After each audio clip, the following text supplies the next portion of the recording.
Deus nesta noite. Para isso, retornamos então ao livro dos Juízes, agora no seu capítulo de número 4. Juízes, capítulo de número 4.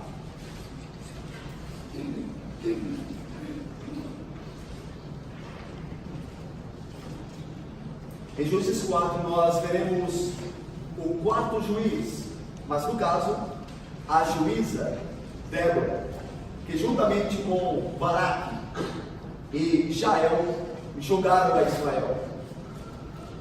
Livro dos Juízes, capítulo de número 4.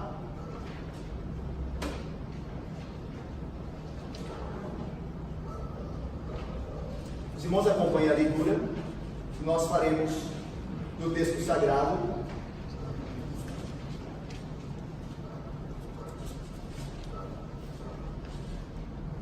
Diz assim as Sagradas Escrituras: os filhos de Israel tornaram a fazer o que era mal perante o Senhor, depois de falecer Eude. Entregou-os o Senhor nas mãos de Jabim, rei de Canaã, que reinava em Azor.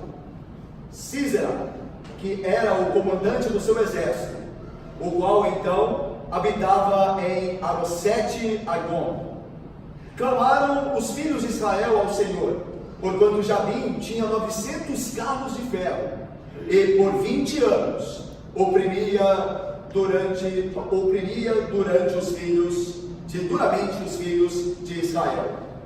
Débora, profetisa, mulher de Lapidote, julgava Israel naquele tempo. Ela atendia debaixo da palmeira de Débora, entre Ramá e Betel, na região montanhosa de Efraim, e os filhos de Israel subiam a ela a juízo. Mandou ela chamar a Baraque, filho de Abinoão, de Quedes de Naphtali, e disse: porventura o Senhor Deus de Israel não deu ordem, dizendo: vai e leva a gente ao monte Tabor, e toma contigo 10.000 homens dos filhos de Naphtali e dos filhos de Zebulon, e farei ir a ti para o ribeiro Quizon a Sísera, comandante do exército de Jabim, com os seus carros e as suas tropas, e eu darei nas tuas mãos. Então lhe disse Baraque: se fores comigo, irei, porém se não fores comigo, não irei. Ela respondeu: certamente irei contigo, porém não será tua a honra da investida que empreendes, pois às mãos de uma mulher o Senhor entregará a Sísera. E saiu Débora e se foi com Baraque para Quedes. Então Baraque convocou a Zebulon e Naphtali em Quedes, e com eles subiam 10.000 homens, e Débora também subiu com ele. Ora, Éber, queneu, se tinha apartado dos queneus dos filhos de Obad, sogro de Moisés, e havia armado as suas tendas até o carvalho de Zaananim, que está junto a Quedes. Anunciaram a Sísera que Baraque, filho de Abinoão, tinha subido ao monte Tabor. Sísera convocou todos os seus carros, 900 carros de ferro, e todo o povo que estava com ele, de Arosete-Agoim, para o ribeiro Quizon. Então disse Débora a Baraque: dispõe-te, porque este é o dia em que o Senhor entregou a Sísera nas tuas mãos. Porventura o Senhor não saiu adiante de ti? Baraque, pois, desceu do monte Tabor, e 10.000 homens após ele. E o Senhor derrotou a Sísera e todos os seus carros, e a todo o seu exército a fio de espada diante de Baraque. E Sísera saltou do carro e fugiu a pé. Mas Baraque perseguiu os carros e os exércitos até Arosete-Agoim. E todo o exército de Sísera caiu a fio de espada, sem escapar nem sequer um. Porém Sísera fugiu a pé para a tenda de Jael, mulher de Éber, queneu, porquanto havia paz entre Jabim, rei de Azor, e a casa de Éber, queneu. Saindo Jael ao encontro de Sísera, disse-lhe: entra, senhor meu, entra na minha tenda, não temas. Retirou-se para a sua tenda, e ela pôs sobre ele uma coberta. Então ele lhe disse: dá-me, peço-te, de beber um pouco de água, porque tenho sede. Ela abriu um odre de leite e deu-lhe de beber, e o cobriu. E ele lhe disse mais: põe-te à porta da tenda, e há de ser que se vier alguém te perguntar: há aqui alguém? Responde: não. Então Jael, mulher de Éber, tomou uma estaca da tenda e lançou mão de um martelo e foi-se mansamente a ele. Ele cravou a estaca na fonte, de sorte que penetrou na terra, estando ele em profundo sono e muito exausto, e assim morreu.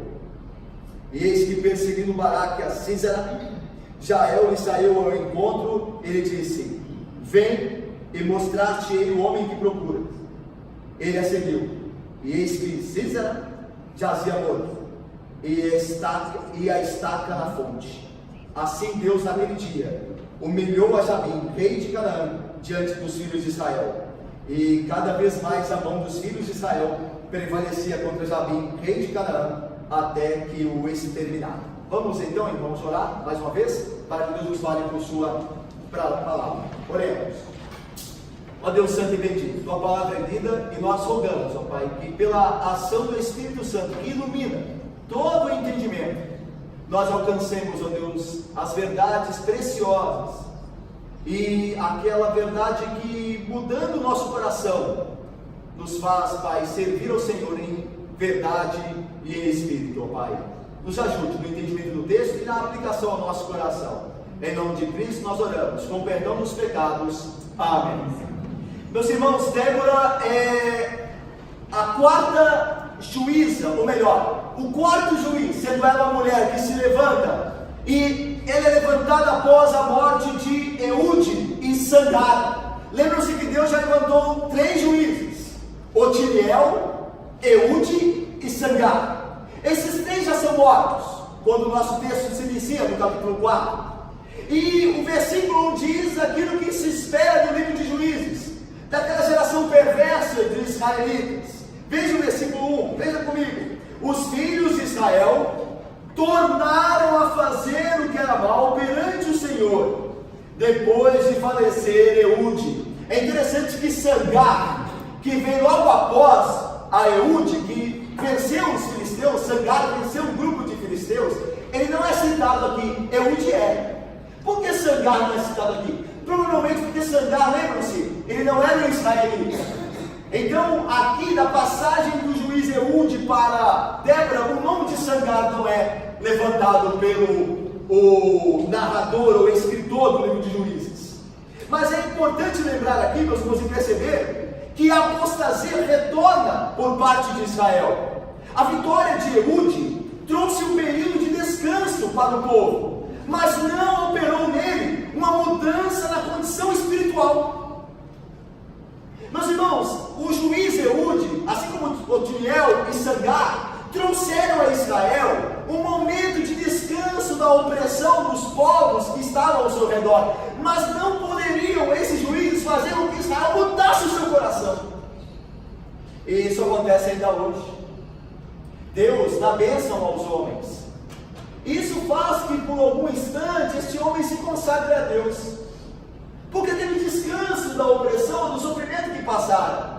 Mas uma transformação real só pode ser verificada se aquele homem mudar a sua vida, o seu comportamento.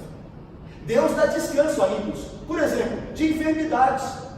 Às vezes ímpios, pessoas que não creem em Deus, passam períodos enfermos, e quando Deus os sara, eles têm descanso da enfermidade, se sentem melhor, mas o coração continua o mesmo, a situação espiritual é a mesma, de submissão à vontade de Deus. Assim era Israel. Tinha momentos de descanso da opressão inimiga, mas o seu coração rebelde continuava o mesmo, tanto que bastava morrer o juiz, e Israel voltava a fazer o que era mal perante o Senhor. Veja o versículo 2. Deus então, lembra daquele ciclo? Pecado, castigo, clamor, juiz levantado. Olha ele de novo. Olha o versículo 2. Entregou-os o Senhor. Deus é que vai castigar Israel, porque Israel tem pecado contra o Senhor. Entregou-os o Senhor nas mãos de Jabim, rei de Canaã, que reinava em Azor. Jabim é um título, irmãos, não era o nome do rei.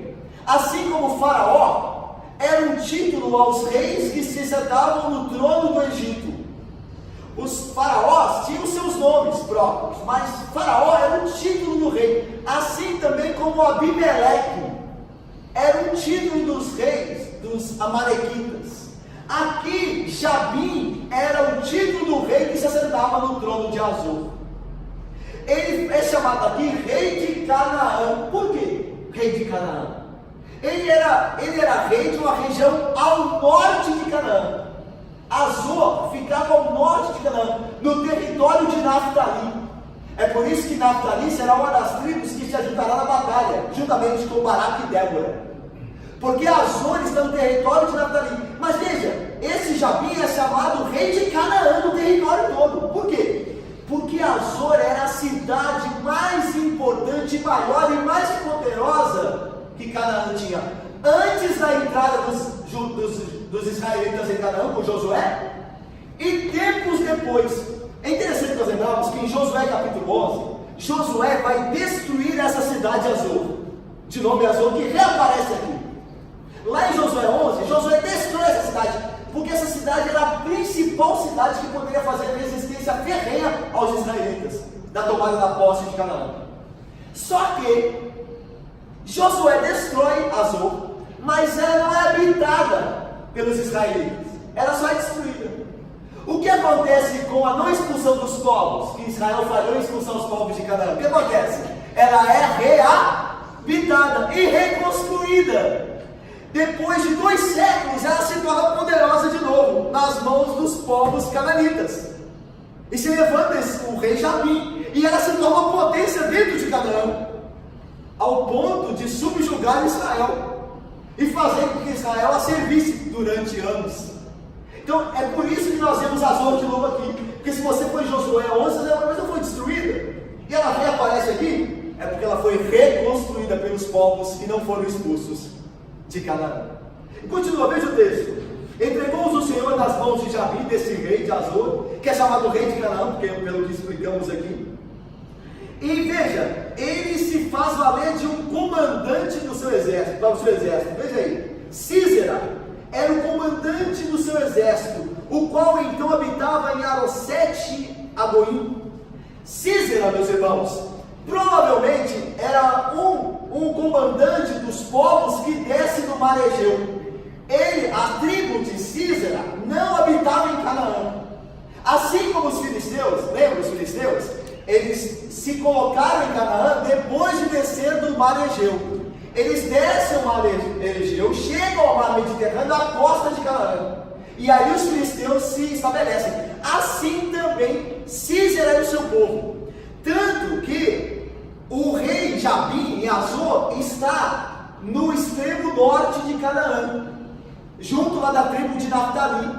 Mas Sísera está mais próximo do mar Mediterrâneo, mais região centro-norte. O que faz Jabim? Ele vê em Sísera um poderoso aliado contra os israelitas. Então os povos de Jabim e Sísera se unem.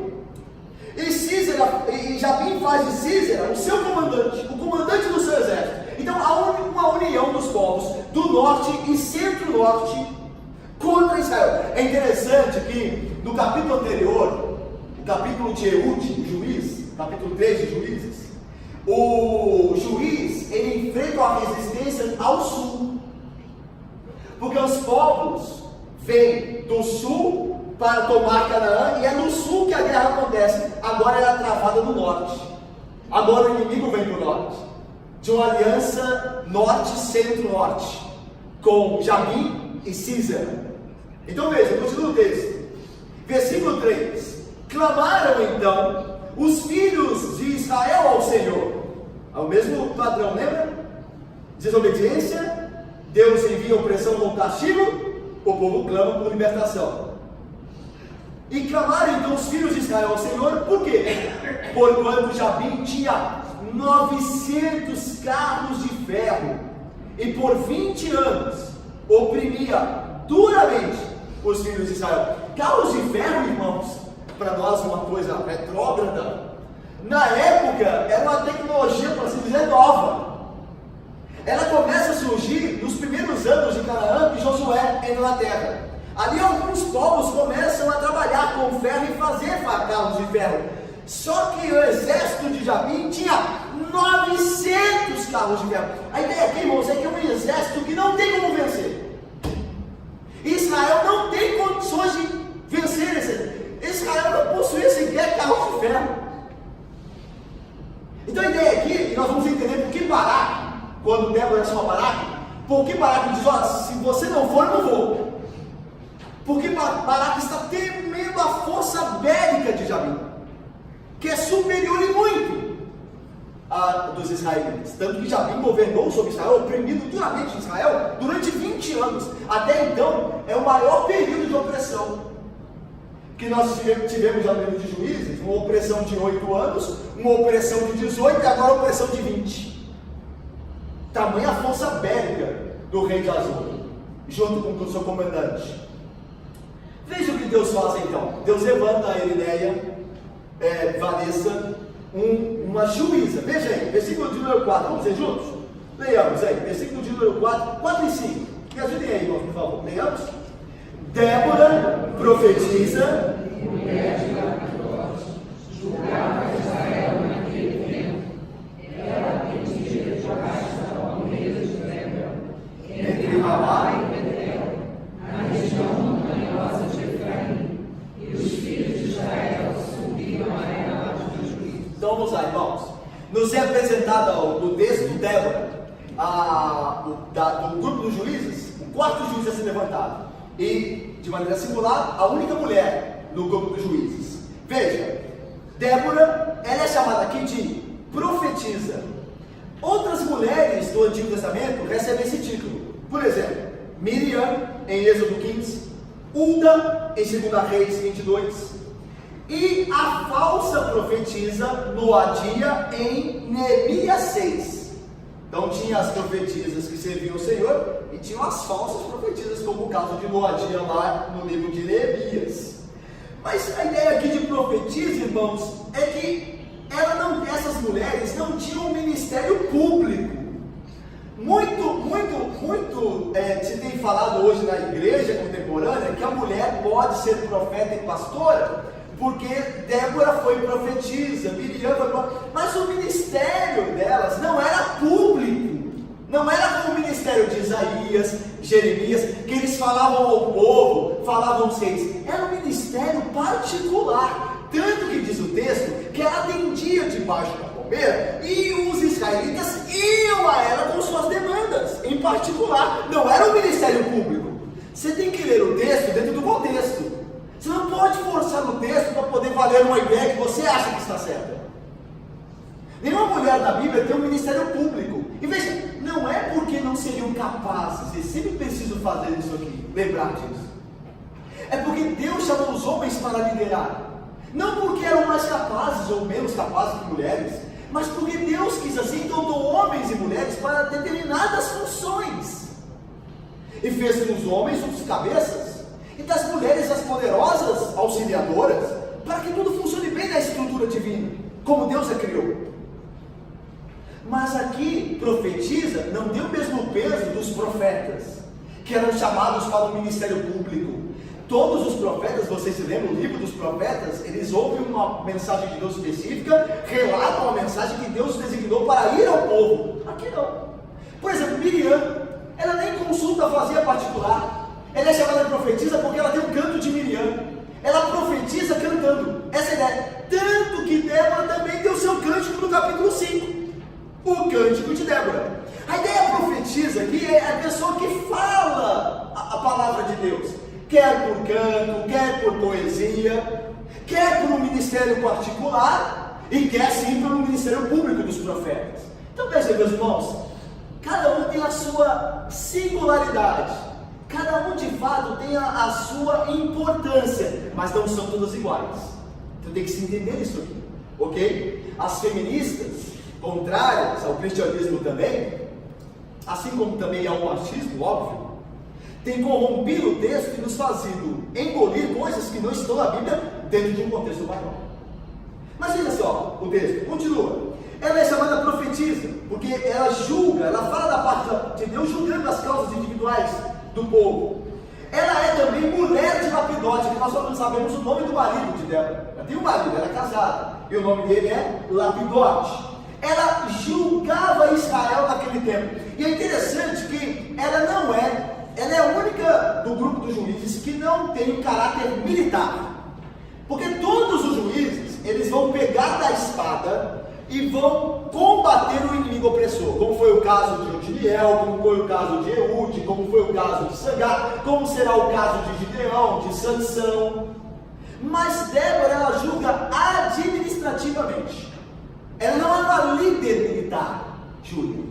Ela se senta debaixo da palmeira e ali ela julga as causas dos israelitas. Mas ela não é um líder militar, como eram os demais juízes. Então, essa é outra singularidade, diferença da juíza dela. Ok? Mas vamos mais.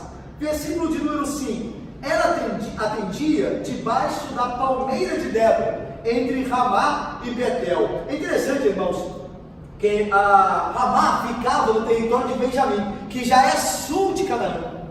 Lembra que a guerra vai acontecer no norte. O problema é lá no norte. Embora Jabim está governando toda Canaã, o reino dele, Azor, é lá no norte, é lá no território de Naftali. Naftali é a última tribo do norte de Israel. Fica lá no norte de Naftali. Benjamim é lá embaixo, no sul, próximo de Judá, encostado em Judá, entre Judá e Efraim. Então, o local que Débora atende é ao sul de Israel. Então é interessante isso, irmãos. A fama de Débora, a juíza, chegou em toda Canaã, primeiro toda Canaã, tanto que ela vai chamar o Baraque, e Baraque vai a ela, do norte ao sul. Do carisma da juíza, Débora, a quem Deus levanta. E olha aí, o versículo de número 5. Ela atendia debaixo da palmeira de Débora, entre Ramá, como eu disse, ficava no território de Benjamim, e Betel, que ficava na fronteira entre Benjamim e Efraim. Efraim é centro-sul de Canaã, e Benjamim é sul de Canaã. Então veja a distância, né? Do conflito, da tensão lá em cima no norte, e Débora aqui embaixo. Mas veja o versículo de número 6. Mandou ela, Débora, chamar a Baraque, filho de Abinoão, de Quedes de Naftali. Quedes é na cidade de Naftali, está vendo? Naftali lá em cima, ela do sul, lá de Efraim, lá de Benjamim, mandou chamar a Baraque.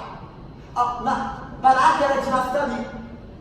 Jabim, o rei de Azor é território dentro de Naftali, e Baraque é de Naftali, ou seja, é como se Débora tivesse assim: você não fará nada aí, não? Tem um opressor dentro da sua tribo, dentro da herança, e você não. Nós vamos ver isso, ela chamando Baraque a responsabilidade. É por isso que ela chama Baraque, porque Baraque está no território que está dominado, é o centro do domínio do rei de Azor, porque Azor fica no território de Naftali.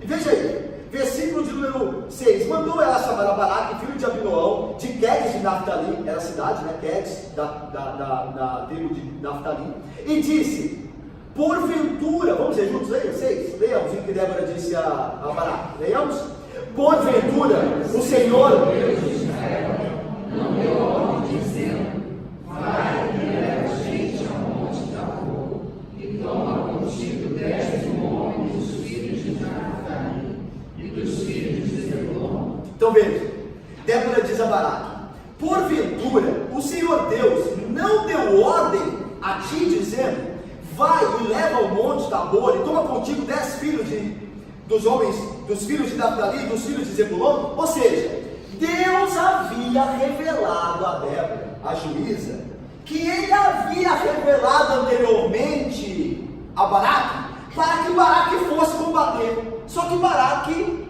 se fez omisso.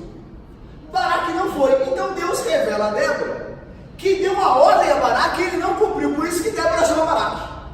É interessante isso. Débora não diz assim: pode deixar ser eu que eu vou cumprir. Se ele não faz, eu farei. Não. Débora diz: você tem que fazer. Então Débora chama Baraque. E é interessante aqui, irmãos, tem muitas coisas importantes nesse versículo.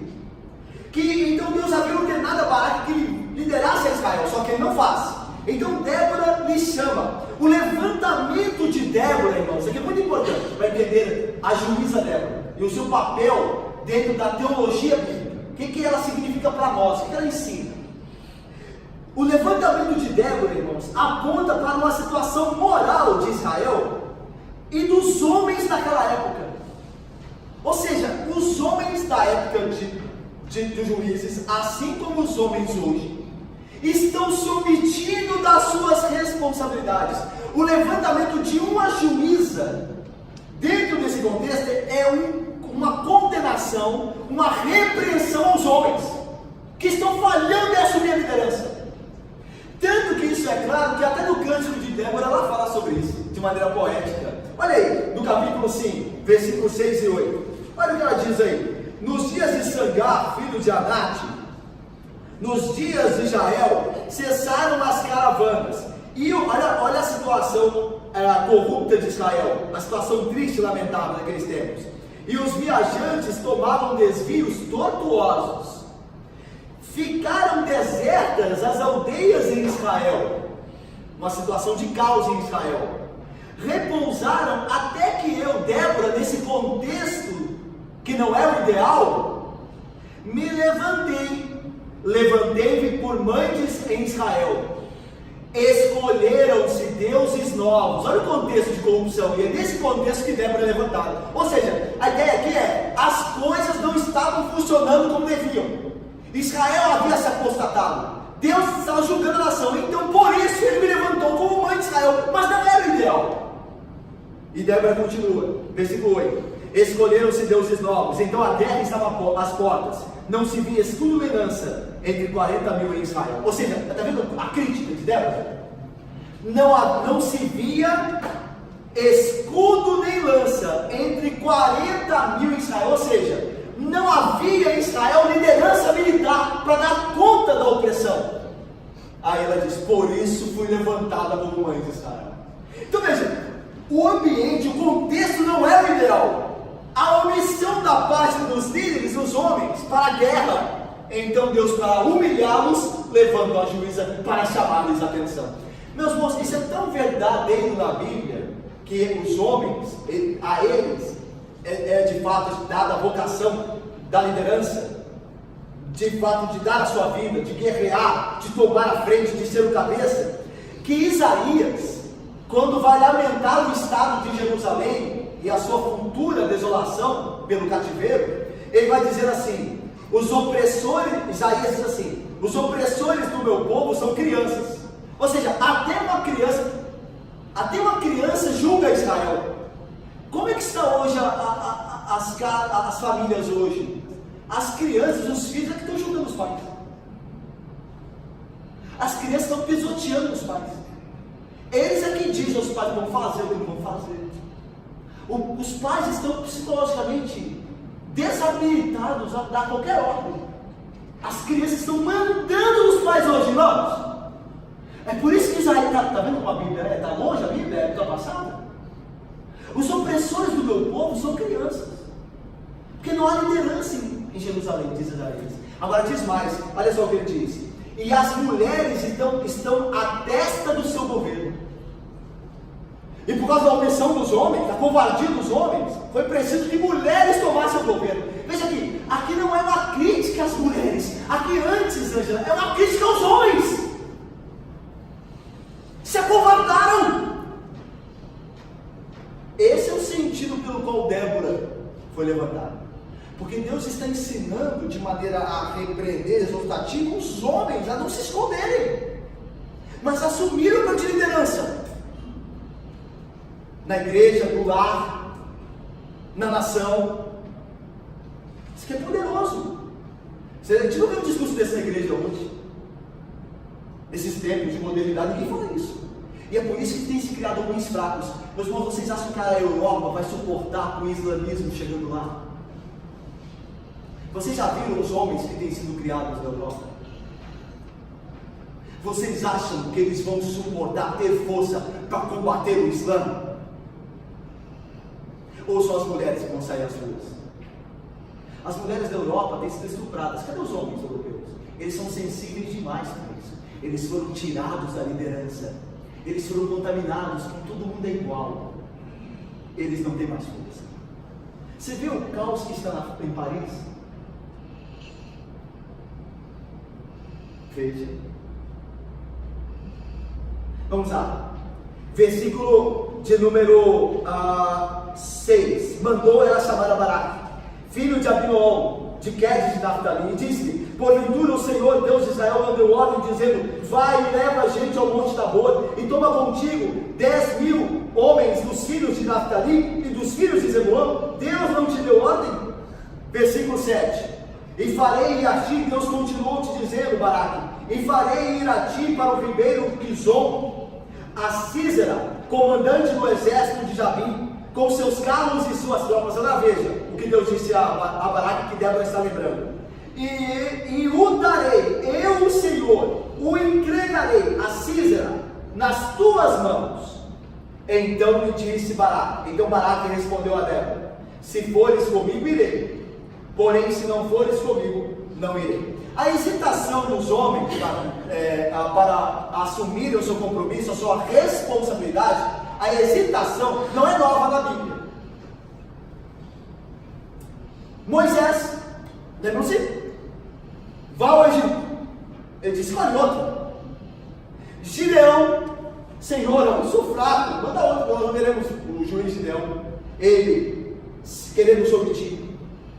Jeremias diz que é muito novo para assumir tal cargo, de tal importância de falar a Israel.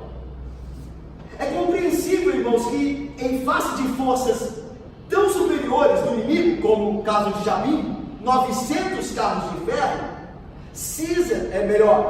Baraque tentasse se omitir da responsabilidade. Tendo Débora junto de si, ele sentiria, como a Débora era juíza, sentiria que Deus estava com ele. Por isso que ele disse, ele teme, e aí ele disse: se tu fores comigo, eu irei, porque Débora representa ao próprio Deus ali. Ela é a juíza que Deus levantou. Então, se fores comigo, eu irei. Se não fores, não irei. E você vê aqui a fraqueza de Baraque. É por isso que Débora é levantada. Tanto que veja agora a resposta de Débora. Olha só, versículo de número 9. Vamos ver juntos? Leiam bem forte, irmãos, olha só. Ela respondeu: certamente irei contigo, porém não será tua honra que empreendes, pois as mãos de uma mulher o Senhor exaiu Débora. Está vendo que o propósito da juíza é humilhar, Deus humilhar, corrigir através da humilhação a Baraque? Eu irei contigo, mas o sucesso do seu empreendimento não será teu. Então a questão é: Deus está te corrigindo, te humilhando pela sua omissão, e dará o sucesso da empreitada a uma mulher. E aí todo mundo pensa que é a Débora, mas não é a Débora, é a Jael. A mulher que terá o sucesso da empreitada não é Débora, é Jael, uma mulher de Ébero Queneu, que nem israelita era, mas cravou a estaca na fonte de Sísera. É ela que terá honra. Débora não é quem será honrada, nem Débora é. Mas vamos ver isso. Versículo de número 10. Então Baraque convocou a Zebulon e Naftali em Quedes, e com eles subiram 10.000 homens, e Débora também subiu com ele. É interessante que eles vão para o ribeiro de Quizon. Vocês viram aí o texto? Isso aqui é importante. Luci, eu, Cristina, Leda Marisa. Eles vão combater no ribeiro de Quizon. O ribeiro de Quizon era como que fosse um território, uma planície, um vale. E a ideia de que ali era seco, tinha apenas um ribeiro que corria muito pouca água. Os carros, lembra dos 900 carros de Jabim de ferro? Iriam se dar muito bem em tal território. Uma planície, sem água para atrapalhar, apenas um ribeiro, e corre pouca água. Israel ali seria destruído. Então, a princípio, é interessante ver que Deus comanda a batalha perto do ribeiro, numa planície. Será que Israel teria chance mas Deus vai agir, nós veremos isso. O que vai acontecer no ribeiro de Quizon? Vamos lá, versículo de número 11.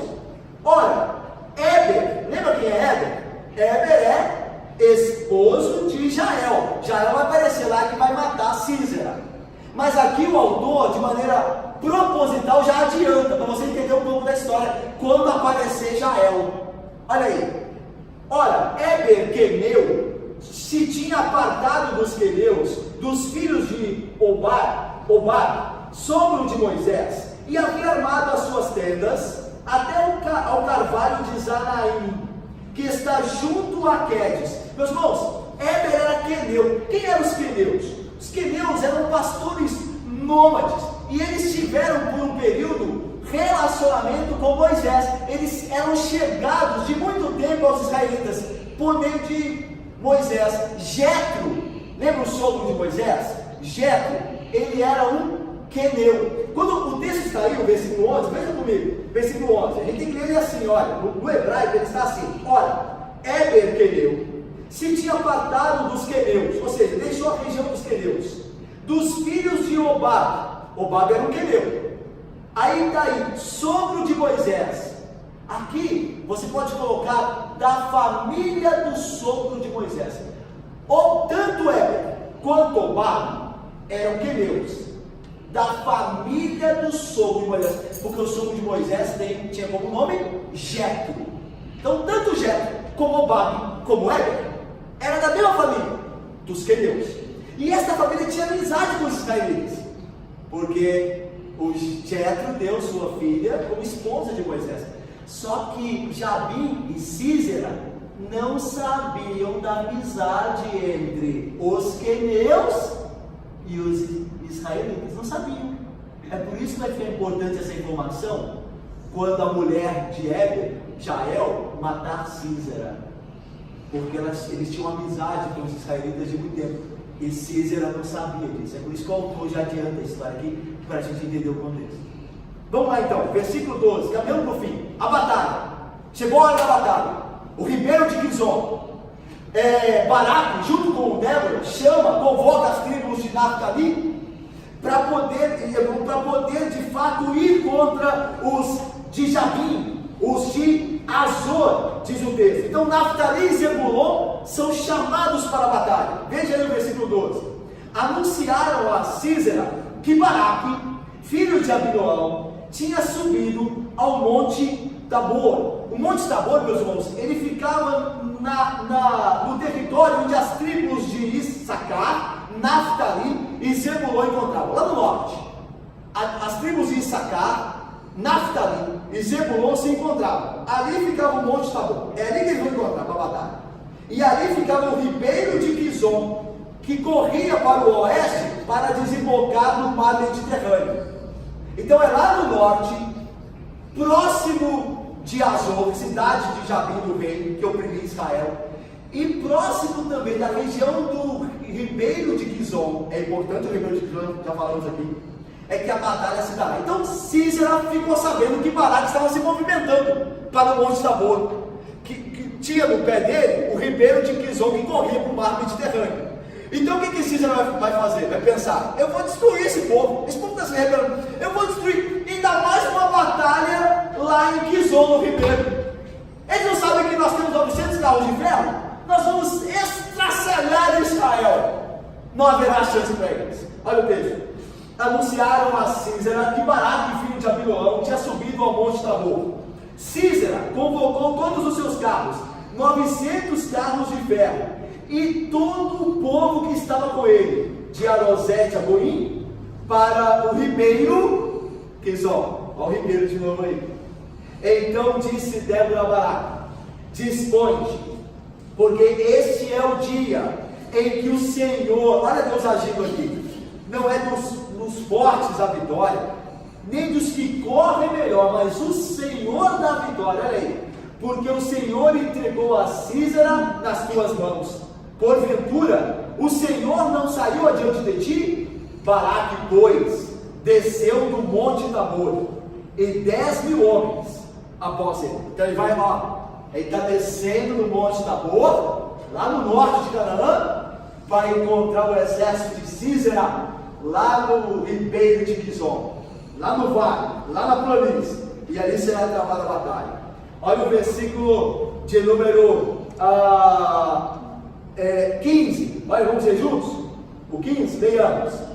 E o Senhor derrotou a Sísera e todos os seus carros e a todos os seus exércitos a fim de deixar diante de Baraque, e Sísera salvou o carro e fugiu a pé. Ô Carlos, Pedro, Flávio, como é que o exército de Sísera foi derrotado? O texto não diz. Não o texto que nós temos aqui, o capítulo 4, não diz. E é interessante o não dizer, porque o não dizer fala muita coisa. Aqui no caso, não falar, fala muito. Os israelitas pouco se importavam nos seus relatos com a maneira em que a luta se dava, mas em dedicar a Deus a vitória. Os israelitas falam um pouco dos detalhes das batalhas, mas eles sempre deixam claro que o Senhor lhes deu a vitória, que em última instância, não importa como, mas o Senhor deu a vitória. Este é o caso. Mas graças ao capítulo 5, o Cântico de Débora, nós podemos ter uma ideia de como os israelitas, pela mão do Senhor, foram vitoriosos sobre o exército de Jabim e de Sísera. Olha aí, o capítulo 5, irmãos, do seu versículo de número 20, dos seus versos, né, porque é um poema, dos seus versos de número 21 e 22. Olha aí, veja aí comigo. Olha agora, olha que maravilha, olha aí. O ribeiro Quizon os arrastou. Quizon, o ribeiro das batalhas. Avante, ó minha alma, firme. Então as unhas dos cavalos socavam pelo galopar, o galopar dos seus guerreiros. Quem foi que destruiu o exército de Sísera? Foi o ribeiro de Quizon. Mas gente, o ribeiro, o riacho. Mas tem um segredo. Na época das chuvas torrenciais, da tempestade, as nascentes vinham e faziam o caldo volumoso descer dos montes, e aquele ribeiro pequeno se tornava uma torrente tempestuosa, arrastando tudo que tinha pela frente. É claro que Sísera, como um comandante experiente, Elisa, não saiu para guerrear em época de chuva, porque seria tolice de um comandante, sabendo que se valeria de 900 carros de ferro, sair para um lugar onde a água vai misturar-se com a terra, criar um lodo, e seus carros vão ficar inoperantes. Só que, mesmo num tempo que não havia chuva prevista, Deus mandou uma tempestade, e os 900 carros de ferro de Sísera se tornaram como nada, ficaram atolados, e o exército fugiu, com os israelitas atrás, e Israel desvastou o exército de Jabim. Mas sabe o que é mais interessante aqui? É que o Deus adorado em Canaã, o Deus falso, era Baal, e o nome Baal é Senhor da tempestade. Só que Deus é que governa a tempestade, e Baal não pôde salvar a Azor com seu rei Jabim, nem a Sísera, porque Deus enviou por ironia, por providência, uma tempestade que fez com que o ribeiro de Quizon transbordasse e impedisse os carros do exército de Sísera, de fato, destruísse Israel. Impediu que ele destruísse Israel, e Israel foi vitorioso na batalha. Deus é o Senhor do tempo. Quando ninguém espera, Deus serra os céus, e quando Deus quer, Ele envia a chuva. Deus é que governa todas, não Baal, mas Deus é que governa todas as coisas. Vamos lá? Olha aí, versículo de número 16. Mas Baraque perseguiu os carros e os exércitos até Aracete Agoim, que era o lugar de Sísera, lembra? A habitação de Sísera. E todo o exército de Sísera caiu a fio de espada, sem sequer escapar um, ou sem escaparem sequer um. Agora, o que aconteceu com Sísera? Lembra que o comandante, geralmente, ele não vai à batalha, não primeiro da fila, ele manda os seus soldados e fica lá atrás. Quando ele viu que os carros estavam atolados, com aquela tempestade caiu, e os israelitas estavam de fato vencendo, o exército de Sísera e Jabim? Sísera, ó, fugiu. Mas veja, como nós vemos, algo inesperado aconteceu com ele. Veja o versículo 17. Porém Sísera fugiu a pé para a tenda de Jael. Olha aí, mulher de Éber, queneu, porquanto havia paz entre Jabim, rei de Azor, e a casa de Éber, queneu. Ou seja, os de Éber, os queneus, eles não entraram na batalha a favor de Israel. Então o que Sísera entendeu? Que não havia motivo dele achar que o território de Éber, o queneu, que estava longe da sua tribo, mas estava ali, próximo da região onde Sísera habitava, era um lugar seguro. Porque não havia, dentro da política entre Jabim e Éber, nenhuma contradição, nenhum desgosto, nenhuma tensão política. Então Sísera achou que o perigo era israelitas, mas os queneus, só que Sísera não sabia da amizade dos queneus de tempos com Moisés. Como é o ímpio, não é? Como nós somos sem Deus. Nós achamos que estamos seguros, que a pessoa que se apresenta conosco, que apresenta a nós, é nosso amigo. Não é verdade? A pessoa que você conhece no trabalho, que é seu amigo.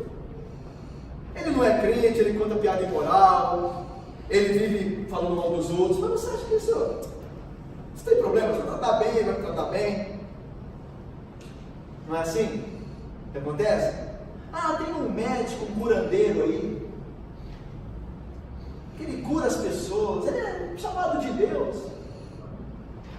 Que mal pode haver isso? Diz uma mulher.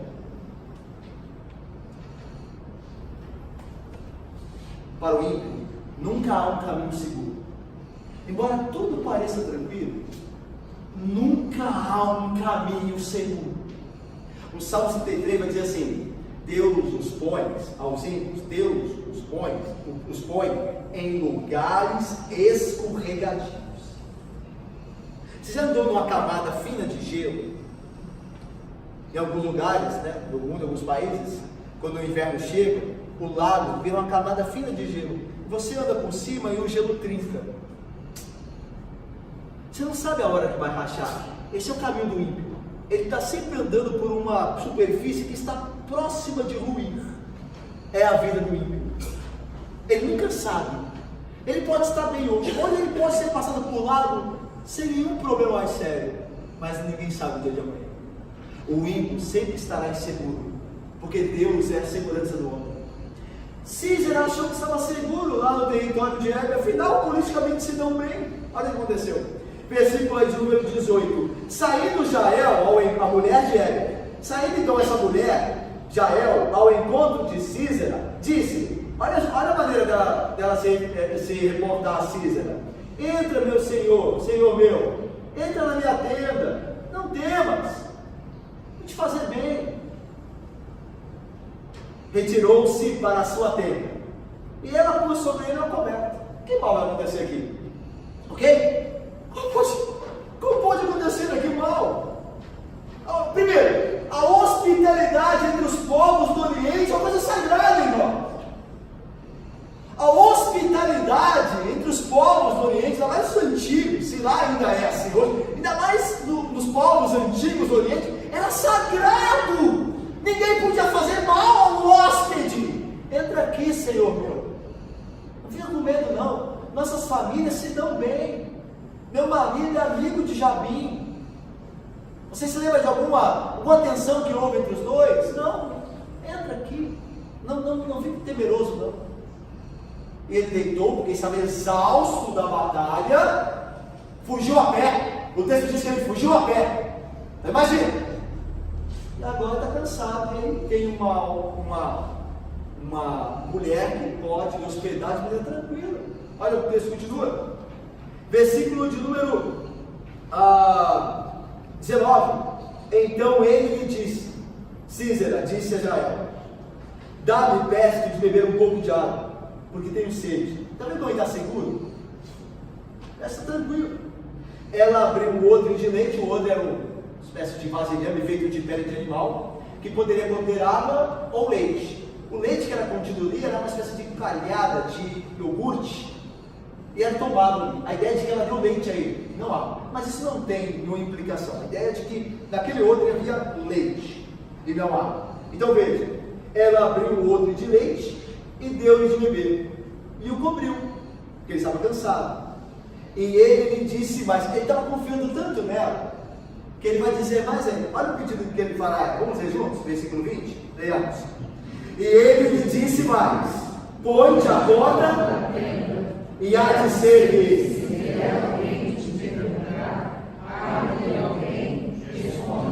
olha, eu vou ficar aqui, eu vou deitar. Se alguém perguntar por mim, diz que eu não estou aqui, que não há ninguém aqui, ok? E ela, imaginemos, ela disse: olha, não temas, pode ficar tranquilo. E o cobriu, e ele dormiu. O texto diz o seguinte, veja: então Jael, mulher de Heber, tomou uma estaca da terra e lançou mão de um martelo, que era feito de madeira também, e foi-se mansamente a ele. E veja mais, diz o texto, né? Ele cravou a estaca na fonte, no osso da têmpora, a ideia do hebraico, aqui. Ele dormia de lado, ela colocou a estaca. Veja como o texto hebraico descreve a cena. Pega o martelo e começa a bater. E a estaca vaza e prende-se na terra. Terrível, uma cena terrível. E como aí alguém pode perguntar assim, como que essa mulher tinha tal habilidade? Como é que ela acertou? Como é que com poucas marteladas, que a ideia do grego é essa, rápidas, ela matou Císera, o comandante? Porque era comum no Oriente Antigo as mulheres, ainda mais nas tribos nômades, ficarem responsáveis pela armação de tendas. As mulheres eram responsáveis. Então elas sabiam bater a estaca na terra. E aí ela então vai, sem que eles pedem, e de maneira fria, olha, aquilo não é para defender Jael não. De maneira fria e traiçoeira, ela participa de um assassinato, ela comete assassinato para consigo. Olha o texto, versículo de número 21. Então Jael, mulher de Heber, tomou uma estaca da tenda, e lançou mão de um martelo, e foi-se mansamente a ele. Ele cravou a estaca na fonte, de sorte que penetrou na terra, estando ele em profundo sono, tão tranquilo e exausto, e assim morreu. E eis que perseguindo Baraque a Císera, ele agora botar o Baraque a cena. Está Baraque perseguindo a Císera, viu que Císera fugiu para seu território, seu lugar de habitação, e até perseguindo. E veja aí, Jael lhe saiu ao encontro, encontrou-se, ela nem esperou, ela foi ao encontro de Baraque e disse: vem e mostrar-te-ei o homem que procuras. Ele a seguiu, e eis que Císera jazia morto, e a estaca na fonte. A ideia aqui é de que quando Baraque entra na tenda e vê Císera com a estaca na fonte da tenda, morto, ele se lembra do que Débora disse: a vitória, o sucesso da empreitada não será tua, o teu sucesso, mas de uma mulher. E a mulher não era Débora, a mulher era Jael, a fria e traiçoeira Jael, que nem israelita era. Ela não tinha nada a ver com Israel. Se Israel está com problema com Jabim, a questão é de Israel, não meter nisso. Mas Deus usou uma mulher fria e traiçoeira, nem israelita, para livrar o seu povo. Olha como o texto termina. Versículo de número 23. Agora veja o versículo 23. Assim, veja, Deus, não Baraque, nem Débora, muito menos Jael, a causa principal do livramento, mas Deus, através desses homens e mulheres, Deus humilhou a Jabim, rei de Canaã, diante dos filhos de Israel. O processo histórico nunca se separa do Deus da história. As coisas acontecem com os homens fazem coisas, tomam atitudes, mas o Deus da história está sobre tudo e todos, dirigindo todas as coisas.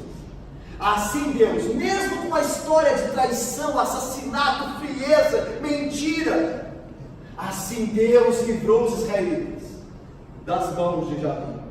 Versículo 24: e cada vez mais a mão dos filhos de Israel prevalecia contra Jabim, rei de Canaã, até que o exterminaram. É interessante que no versículo 23 parece que a guerra terminou, mas o versículo 24 parece que tem uma segunda guerra.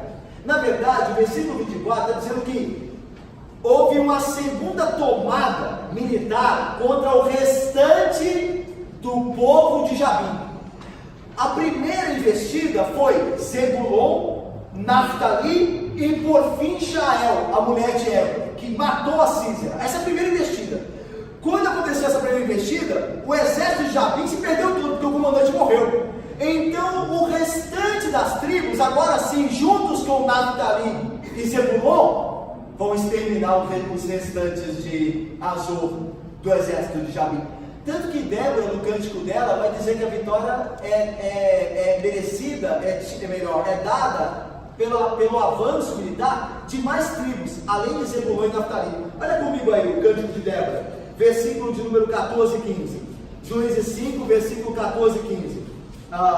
Capítulo 5 melhor. Capítulo 5, versículos 14 e 15. Olha aí. De Efraim, olha Efraim, cujas raízes estão na antiga região de Amaleque, desceram guerreiros depois de Tiodeb. Então, ó, agora não é só Zebulon e Naftali, agora Efraim está na guerra.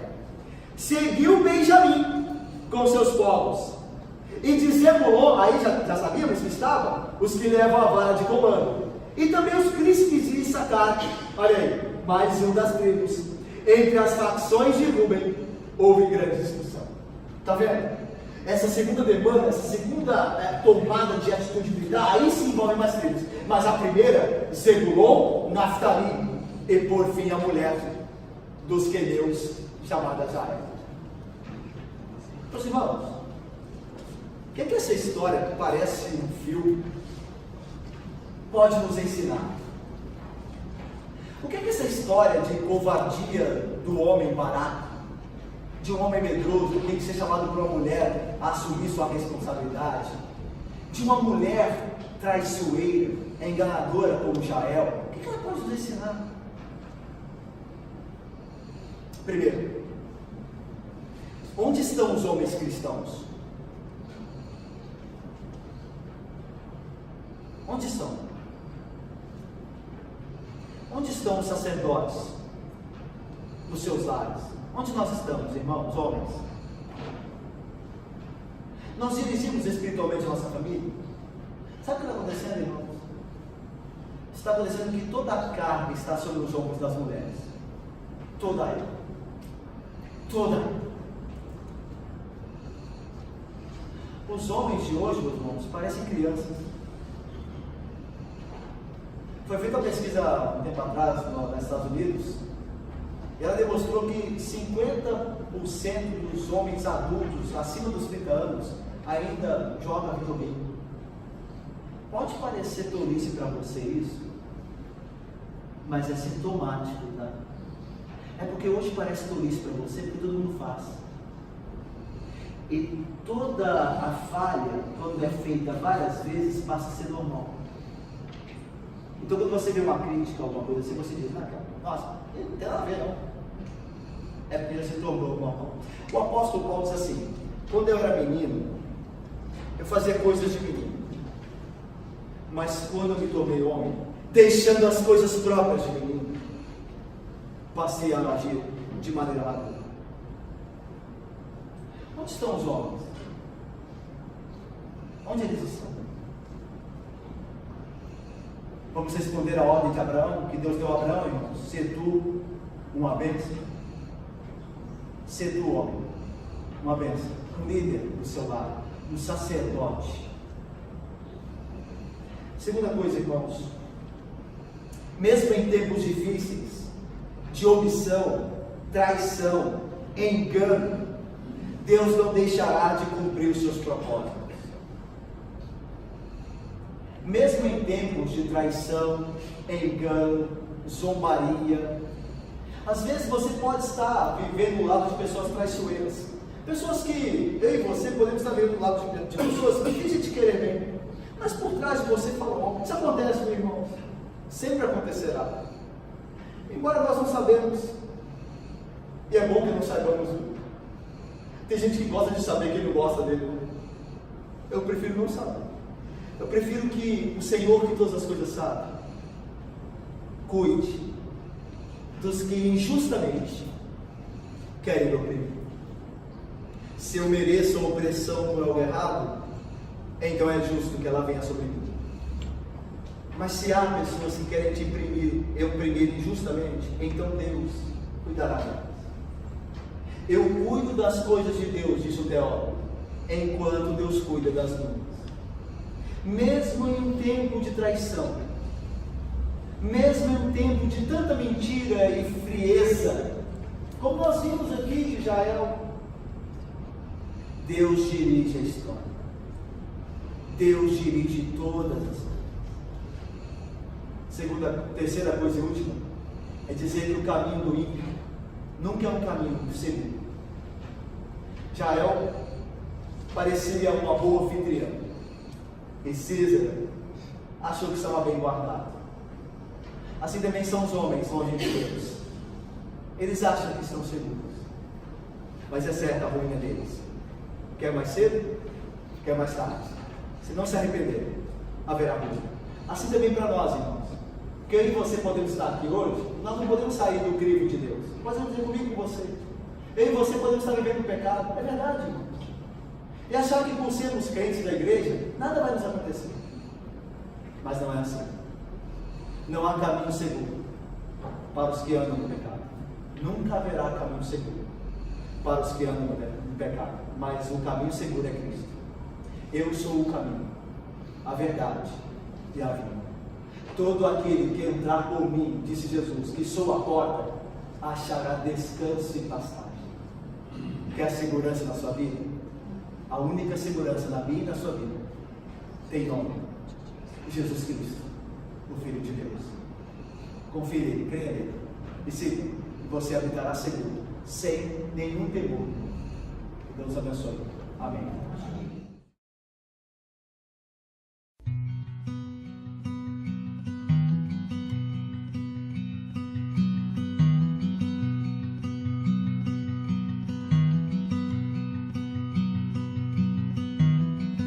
A mighty fortress is our